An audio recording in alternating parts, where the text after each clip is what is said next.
다음은 사단의 운명 이야기 첫 번째 CD, 곧 제1막을 구성하고 있는 제1장 세상 임금의 권세를 받은 사단의 이야기입니다.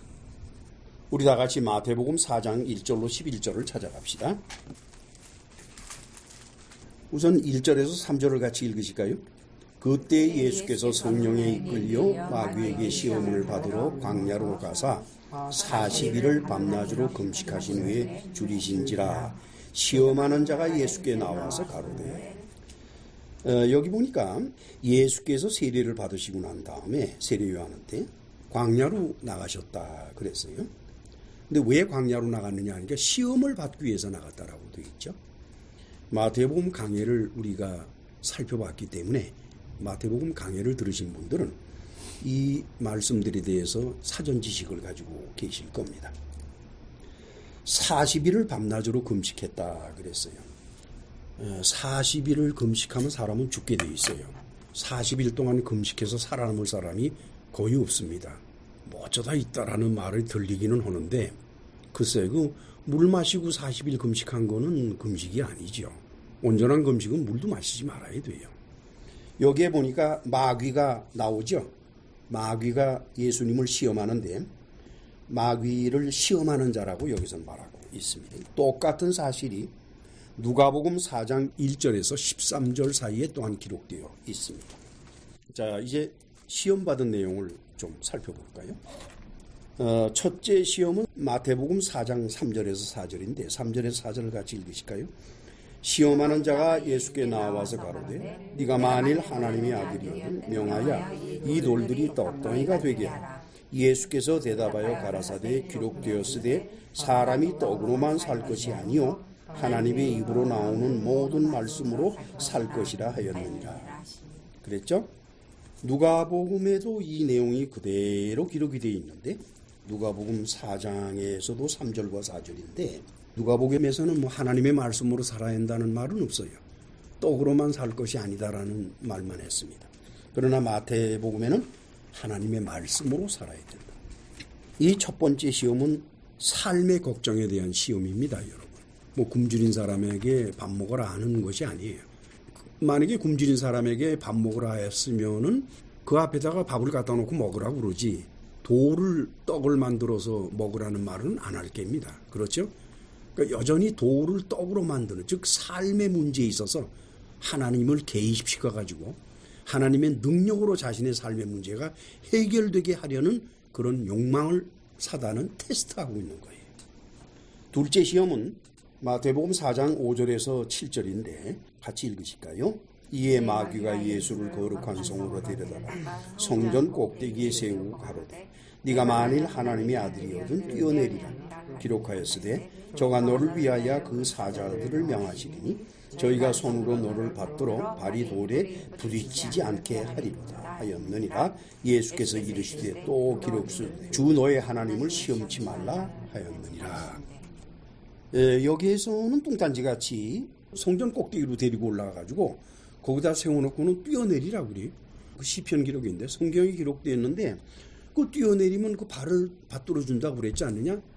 그랬더니 예수께서 뭐라고 그러시는 거니? 하나님을 시험하지 말라 이렇게 하죠. 둘째 시험은 하나님을 시험하는 시험입니다. 하나님을 시험하는 것에 대한 시험. 오늘날 교회에서는 이런 모습을 아주 많이 봐요. 가장 흔하게 보는 게 주여 믿습니다 하는 거. 자신의 형편처지나 자신의 능력이나 이런 거 전혀 고려하지 않고 하나님이 내 편이다 하는 이런 생각 속에서 믿습니다 하고 막 뛰어나가는, 그리고 이것저것 따지면 그 사람들은 믿음 없는 사람이라고 조롱을 하는, 그게 바로 여기에 해당되는 케이스입니다.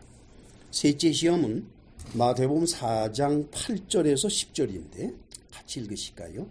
마귀가 또 그를 데리고 지극히 높은 산으로 가서 천하만국과 그 영광을 보여 가로되, 만일 내게 엎드려 경배하면 이 모든 것을 너에게 주리라. 이에 예수께서 말씀하시되 사단아 물러가라. 기록되었을 때 주 너의 하나님께 경배하고 다만 그를 섬기라 하였느니. 이에 마귀는 예수를 떠나고 천사들이 나와서 수종되니라. 이번엔 또 마귀가 굶주리신 예수님을 데리고서 어디로 가는 겁니까? 지극히 높은 산으로 갔어요. 천하가 다 보이는 산으로 갔어요. 그러면서 뭐라 그러는 거니? 만약에 나한테 엎드려 경배하면은 이 천하 만국의 부귀영화와 모든 권세를 주겠다. 누가복음에는 그게 어떻게 기록이 되어 있는 거니까? 누가복음 4장 6절에 바라보면은 가로되 이 모든 권세와 그 영광을 내가 너에게 주리라. 이것은 나에게 넘겨준 것이므로 나의 원하는 자에게 준다 그랬어요. 사단은 예수님 안에 있는 영을 볼 거 아니에요. 영을 보니까. 그러면 예수님 안에 있는 영은 아들 하나님입니다. 삼위일체 하나님의 제2위 하나님인 아들 하나님이 영으로 그 안에 계신 거예요. 그러면 사단도 영이고 아들 하나님도 영이면은 영이 영을 보는 거니까 하나님한테 지금 시험을 거는 것 아닙니까? 그 상상이 돼요, 여러분?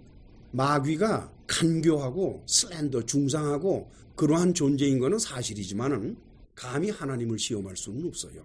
그렇다 그러면 이 시험에는 반드시 목적이 있다는 거예요.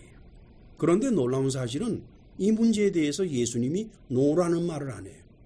누가복음에 이 모든 권세와 영광이 나에게 넘어온 것이기 때문에 따라서 내가 마음대로 내가 원하는 자에게 줄 수 있다. 이렇게 말을 했는데 아들 하나님이 야, 너 그렇게 새빨간 거짓말을 하느냐? 언제 줬냐 내가 너한테? 라는 말씀을 안 하세요. 뭐라고 그러시는 거니까 기록되었으되 주 너의 하나님께 경배하고 다만 그를 섬기라 하였느니라는 말씀을 하시지 네가 이 모든 권세를 받았다는 것은 거짓말이라는 말씀을 안 하세요. 그렇다 그러면 뭡니까? 사단이 그 모든 권세를 받은 것은 사실이라는 거예요. 아들 하나님이 부정하지 않으셨기 때문에 그거는 사실인 겁니다. 아들 하나님은 평시에 마귀는 거짓의 압이라 그랬어요. 저는 입만 열면 거짓말이라. 그러나 그가 거짓말을 하는 것들과 지금 여기서 이 세상 모든 권세를 내가 받았다는 것과는 종류가 다른 거죠. 왜? 예수께서 말씀을 안 하셨으니까. 이 셋째 시험은 뭐냐? 탐욕과 명예욕에 대한 시험입니다. 그러면서 누가복음 기록을 살펴보면은 누가복음 4장 13절을 바라보니까 마귀가 이 모든 시험을 다 한 후에 얼마 동안 떠나니라라고 기록이 되어 있어요. 이게 얼마 동안 떠난다. 얼마 동안이 뭔 거니까 헬라어로 아크리카이로우라고 하는 단어예요. 근데 이 아크리카이로우라고 하는 단어의 뜻은 카이로스인데 그 단어는 얼마 동안 듀레이션 기간을 의미하기도 하지만은 그 카이로스가 쓰이는 경우는 어떤 경우인 거니까 때가 왔을 때라는 뜻입니다. 때가 왔을 때까지, 즉 마귀가 예수님을 다시 시험할 때가 있는 거예요. 이미 저의 설교를 계속 들어오신 분들은 삶의 걱정에 대한 이 시험, 즉 우리 그리스도인이 우리 자신의 삶에 대해서 걱정하는 것은 믿음이 없는 것이라는 것을 알고 계시죠. 마태복음 6장 31절로 32절 사이에 무엇을 먹을까, 무엇을 마실까, 무엇을 입을까 걱정하지 마라. 그건 다 이방인이 하는 것이다. 왜냐? 하늘에 계신 하나님이 너희들이 거기에 필요한 줄을 다 알고 계시다.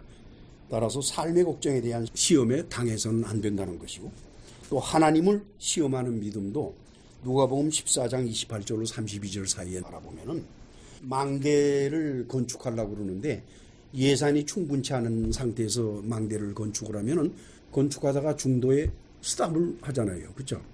그러면 사람들이 그걸 보고 비웃을 것이란 말이에요. 다시 말하면은 믿습니다 하고 뛰는 게 아니라 계산하라는 겁니다. 내가 이걸 할 수 있는지 없는지 계산하고 해야지, 계산조차 안 하고 믿습니다 하고 나가면은 결국 낭패를 보게 되고 그러면 조롱을 받게 된다. 이런 얘기죠. 그래서 하나님을 시험하는 것도 예수께서는 허락지 않으셨습니다. 탐욕과 명예욕에 대한 시험 물론 허락지 않으시죠. 마귀에게는 두 가지 호칭이 있어요. 하나는 마귀, 디아볼로스, 또 하나는 사다나. 이 두 가지 호칭이 있는데 사단이라는 호칭을 받을 때는 하나님과의 관계에 있어서 사단이 되는 거고, 마귀라는 호칭을 받을 때는 사람과의 관계에 있어서 마귀가 되는 겁니다. 사단이라는 단어의 뜻은 대적하는 자라는 뜻이에요. 그러니까 하나님을 대적하는 자. 그렇기 때문에 그의 이름은 사단이고, 그다음에 마귀라는 건 슬렌더, 중상모략하는 건데 그거는 하나님을 중상모략할 수는 없어요. 누구를 중상모략할 수 있는 거니? 사람을. 그래서 사람과의 관계에 있어서는 그를 마귀라고 부르는 겁니다. 탐욕과 명예욕에 대한 시험은 인류 역사를 통해서 세상 모든 사람에게 끊임없이 적용되어 왔던 거죠. 더 크고 더 강하고 더 부유하고 더 유명해지기를 바라는 그 마음. 만약에 기독교 교회가 더 크고 더 강하고 더 부유하고 더 유명한 것을 축복받았다라고 말한다 그러면은 그들은 사단의 시험에 넘어간 자들입니다. 하나님은 그런 시험을 안 하십니다. 사단만이 그 시험을 하죠. 사단은 자신의 이 세 가지 시험에 넘어간 자들 앞에서 하나님의 행세를 하는 거예요. 마태복음을 강해할 때에도 그 말씀을 드렸습니다만 사단이 지금 또는 마귀가 지금 하나님의 아들에게 이 시험을 거는 것은 하나님의 아들을 시험하는 것이 아닙니다. 감히 그가 하나님의 아들을 시험할 수는 없어요. 그는 하나님의 아들의 몸인 교회를 향해서 시험하는 것이고 예수께서 즉 교회의 머리이신 아들 하나님 예수께서는 사단이 당신을 시험하는 것을 허용했기 때문에 당신의 몸인 교회를 사단이 시험하는 것을 허락을 한 거예요. 그래서 마귀는 종말의 날까지 예수 그리스도의 몸인 교회를 시험할 권세를 가졌고 능력을 가졌고 끊임없이 그렇게 해오고 있습니다. 그런데 교회에 대한 마귀의 시험은 첫 번째 대상이 목사와 신부예요. 그 외에도 그냥 종교적인 기독교인, 진실한 그리스도인이 아니면서 종교적인 기독교인은 세상 사람과 똑같은 사람들이기 때문에 그런 시험에 매일같이 넘어가요, 그 사람들은. 그런데 성경 말씀에 어떻게 기록이 되어 있는 거니까 할 수만 있으면 택하신 자들까지도 미혹시키려고 한다라는 말씀이 있지요. 그 얘기는 뭡니까? 진실한 그리스도인들에게도 이 시험은 끊임없이 다가든다는 거예요. 그래서 예수께서 베드로에게 그런 말씀을 하시죠. 사단이 너를 밀 까부르듯이 했지만은 내가 이를 막았다라고 말씀을 하시죠. 그러니까 이미 벌써 예수님 시절에도 사단은 그의 제자들을 시험했고 교회가 세워지고 난다면은 끊임없이 사도들로부터 모든 신자들을 다 시험하는 거예요. 끊임없이.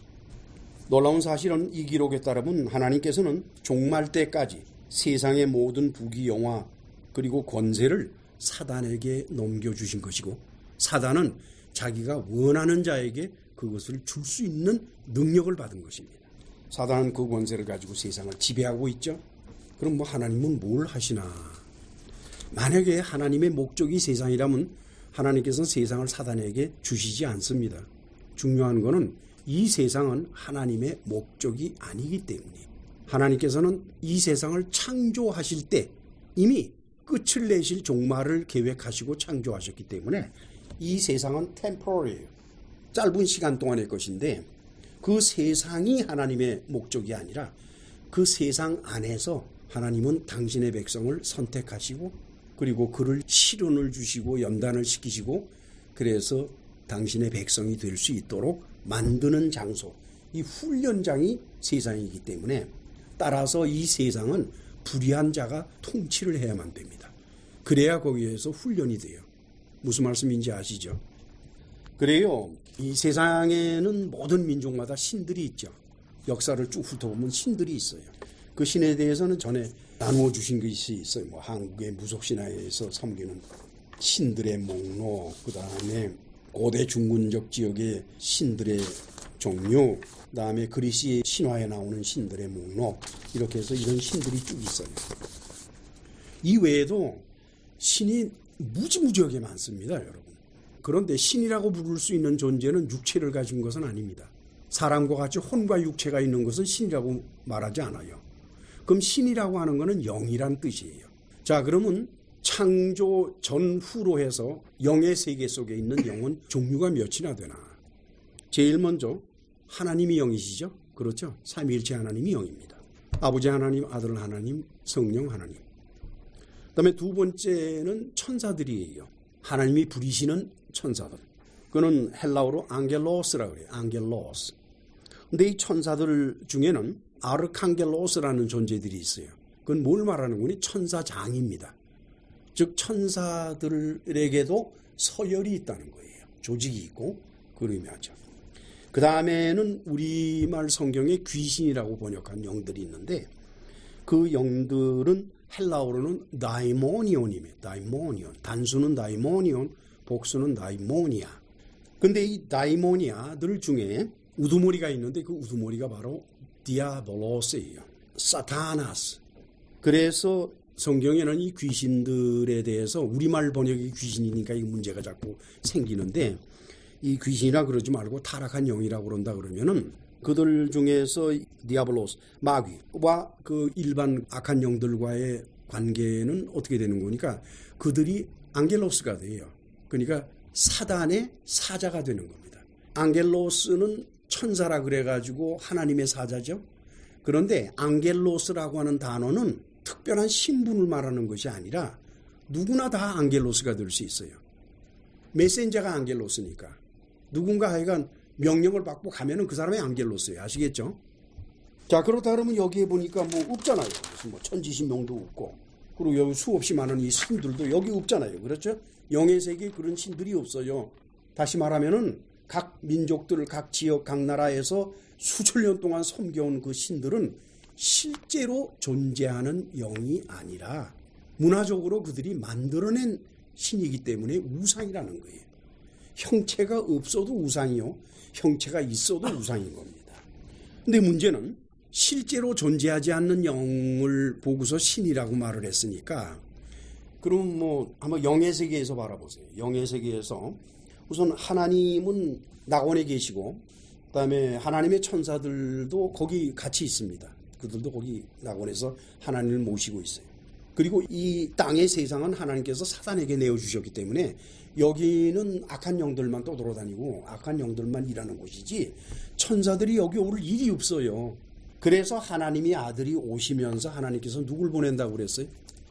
성령을 보낸다고 그랬죠. 보혜사 성령을.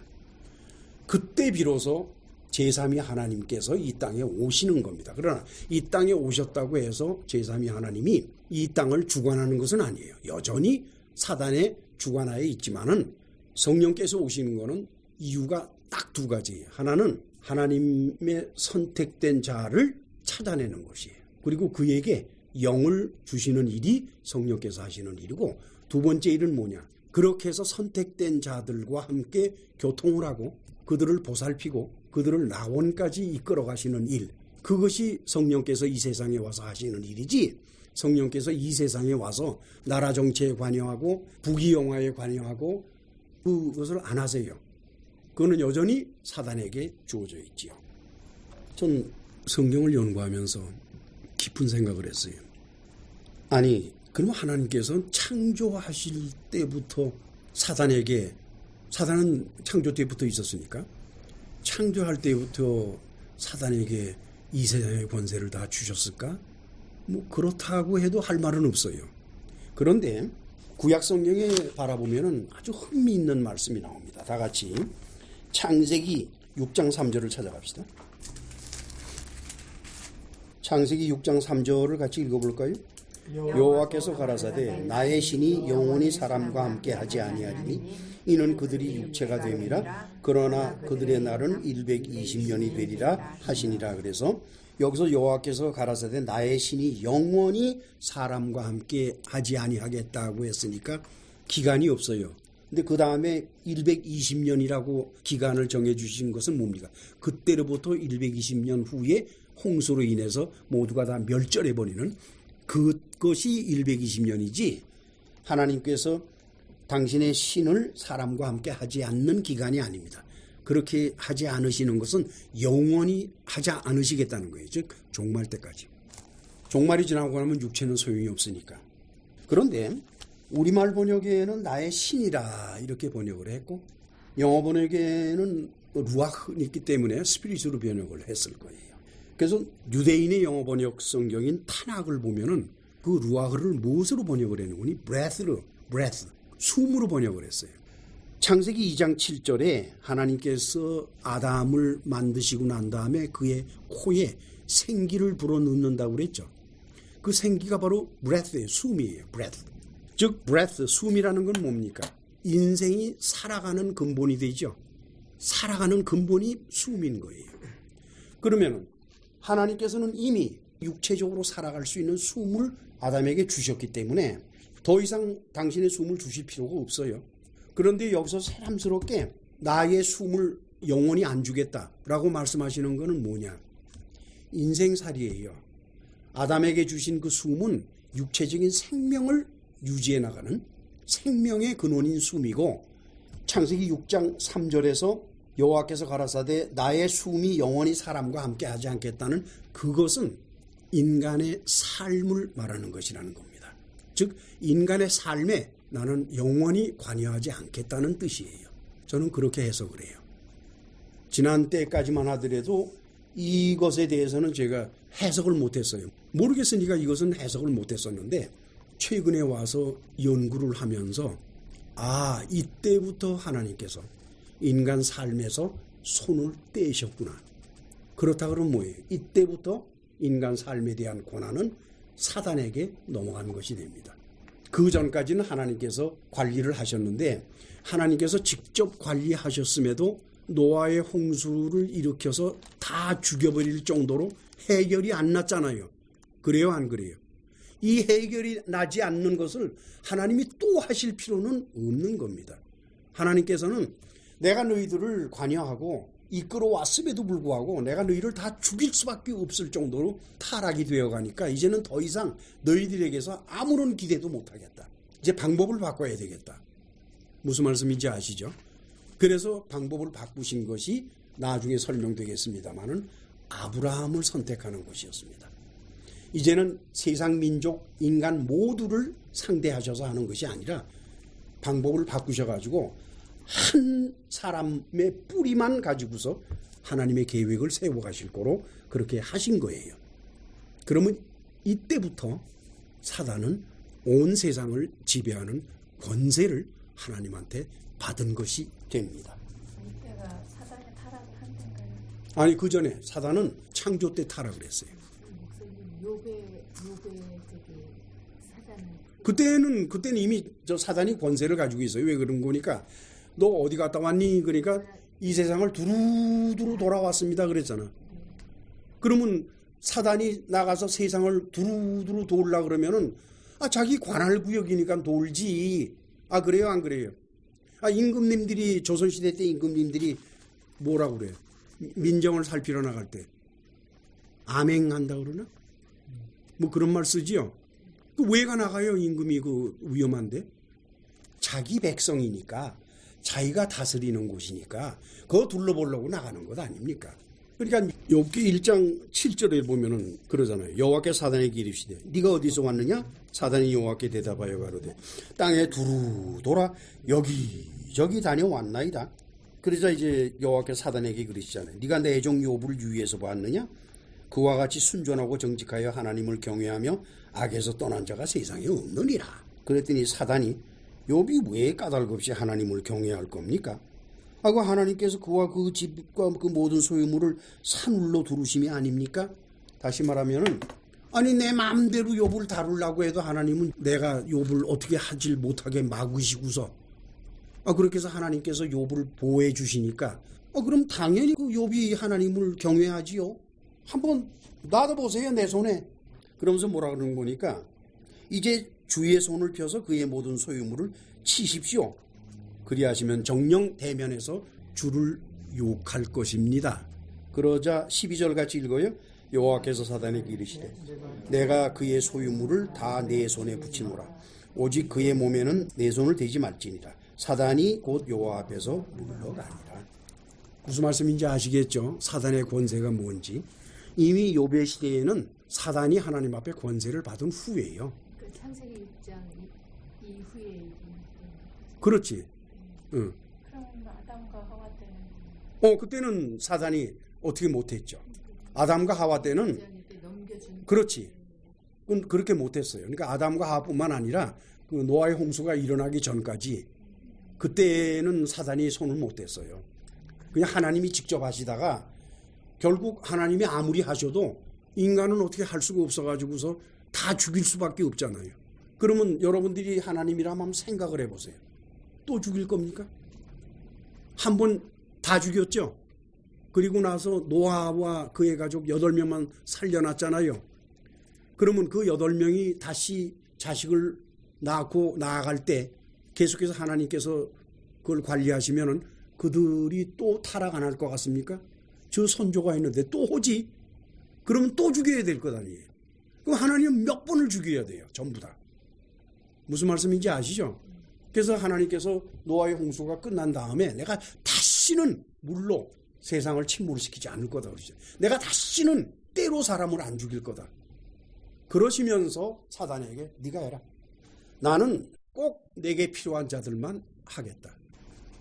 그렇게 되면서 전 세계는 사단의 지배 속으로 들어가죠. 그래서 보편적으로 일어나는 것이 우상숭배예요. 여러분 창세기 읽어보면은 창조 때부터 해서 노아의 홍수 때까지 우상숭배라는 게 나옵니까? 안 나옵니까? 안 나오죠. 잘 들으시고 생각해야 돼. 창조 때부터 노아의 홍수 때까지는 우상이 안 나와. 그러다가 언제부터 우상이 나오는 거니? 노아의 홍수 이후에 한참 가다가 바벨탑을 쌓는다고. 그러면서 우상이 나오기 시작을 해. 무슨 말씀인지 아시죠?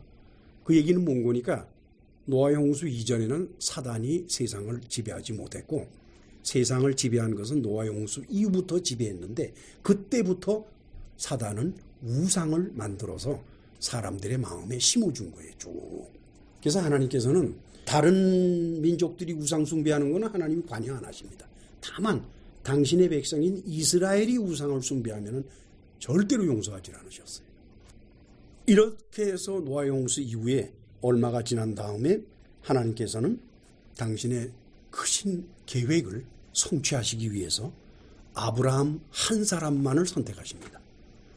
아브라함에게서 이스라엘이 나오고 이스라엘에게서 12아들이 나오면서 그들이 이스라엘 민족을 만들죠. 그리고는 최종적으로 당신의 아들을 바로 하나님이 선택하신 그 종족에게로부터 나오시도록 했어요. 다윗의 후손으로부터. 아시겠죠? 자, 그러면 하나님의 아들이 왜 세상에 오셨을까? 마태복음 20장 28절이 되겠습니다. 같이 읽으세요. 인자가 온 것은 섬김을 받으려 함이 아니라 도리어 섬기려 하고 자기 목숨을 많은 사람의 대속물로 주려 함입니다. 그렇죠? 하나님의 아들은 여기에 왕으로 오신 것이 아닙니다. 종으로 오셨어요. 그것도 자신의 목숨을, 생명을 속죄물로 드리시려고 이렇게 오셨어요.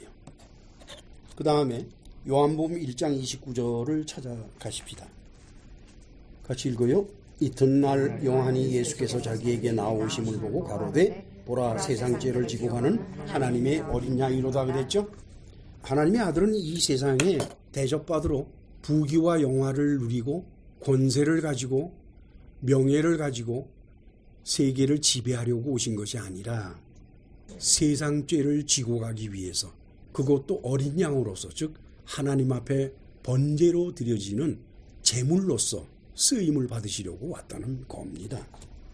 그래서 이분으로부터 그리스도인이 탄생이 되고 그 그리스도인들이 모여서 교회가 이루어졌어요. 따라서 교회는 자기들의 주인이신 예수 그리스도 그분을 따라가야지 세상 권세나 또는 세상의 명예욕이나 이런 거를 주장하는 사단을 따라가서는 안 됩니다. 그런데 사단은 일단 하나님에게서 기독교 교회를 시험할 수 있는 권세를 부여받았기 때문에 이 기독교 교회는 지난 2000년 세월 동안 끊임없이 사단의 시험을 받아왔습니다. 아까도 말씀드린 것처럼 공격 대상은 목사와 신부가 우선이었고 그 다음에는 교회에서 중책을 맡고 있는 사람들과 그 다음에 교회를 통해서 비즈니스를 하는 사람들 이런 쪽으로 확대되어 나갔습니다. 그리고는 많은 경우에 기독교 교회에는 진실한 그리스도인보다는 일반적인 종교적인 기독교인이 너무나도 많았기 때문에 따라서 그들은 굳이 시험을 걸 것도 없어요. 맹군이 세상 사람들은 사단이 시험을 걸질 않아도 다 그 길로 걸어간다고 전부 다. 전부 자기들이 미리 알아서 사단 앞에 머리를 굽혀요. 세상 사람들은 다 그래. 여러분도 보면 안 그런 것 같아? 전부 다 그래요. 이 세 가지 시험은 탐욕을 완전히 버려야만이 벗어날 수 있는 시험입니다. 어느 누구든지 그 마음속에 탐욕을 갖게 되면 그 시험에서 벗어날 도리가 없어요. 기독교 교회의 목사나 신부들이 교회에서의 위치, 예를 들어 캐톨릭 같으면은 얼마나 계급이 많아요. 그렇죠? 그거 다 그들의 욕망이에요, 전부. 그 다음에는 개신교회 같으면 교회의 세력을 키우는 일, 교인 수를 늘리고, 교회의 재산을 늘리고, 교회의 권력을 늘리고, 결국 기독교 교회는 도리 없이 마귀를 경배하게 되어버리고 맙니다. 왜? 마귀한테 경배해야 자기들이 원하는 것을 얻을 수 있기 때문에.